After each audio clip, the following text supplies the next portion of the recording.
ہمارا آنے والا جو اس وقت جو پہلا سٹار ہے وہ کیپریکون کے متعلق ہے. کیپریکون کے متعلق اس طرح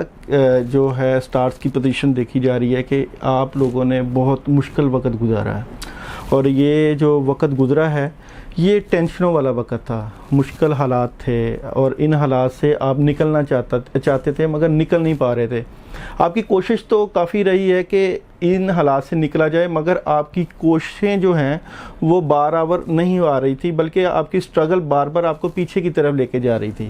مگر اب جو ہے وہ چینجنگ آ گئی ہے، کافی تبدیلی آ گئی ہے. ایک تو آپ کے سٹارز کی پوزیشن نے آپ کا ساتھ دیا ہے، اور جو مشکل وقت تھا، جو پریشانی والا وقت تھا، وہ اب بہتری کی طرف چلا گیا ہے. آپ نے جو مشکل وقت دیکھا یا جس چیز کا آپ کے اوپر اثر تھا، یہ سٹارز کے اوپر بھی تھا، آپ کی پرسنالٹی کے اوپر بھی آیا ہوا تھا، اور آپ کے کاموں پر بھی یہ جو ہے وہ پرابلم آئی ہوئی تھی.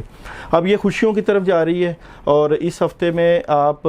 بہتر جو ہے وہ آپشنز آپ کے سامنے آئیں گی، اچھے حالات آئیں گے، ان حالات سے آپ فائدہ اٹھا پائیں گے، اور جو مشکل وقت گزرا ہوا ہے اس کو بھولنے کی کوشش کریں گے، اور کوئی اپرچونٹیز آ سکتی ہیں، کئی اچھے حالات بھی سامنے آئیں گے، اور آسانیوں والا معاملہ ہو جائے گا. اور اس معاملے کو مزید اگر بہتر کیا جا سکتا ہے تو اس کے لیے آپ یا اللہ یا رحمان یا رحیم 71 ٹائم عشاء کے بعد اگر 7 دن کنٹینیوز پڑھیں گے تو جو بد اثرات ہیں جو آپ کے سٹارز کے اوپر آئے ہوئے تھے، جن کا اثر جو آپ بھول نہیں پا رہے، وہ کافی حد تک بہتری کی طرف چلے جائے گا. تو نئی شروعات والا ہفتہ آ رہا ہے، نئے کاموں کی طرف رجحان جائے گا، نئی جو ہے وہ آسانیاں پیدا ہوں گی، اور مشکلیں ختم ہوتی ہوئی نظر آ رہی ہیں.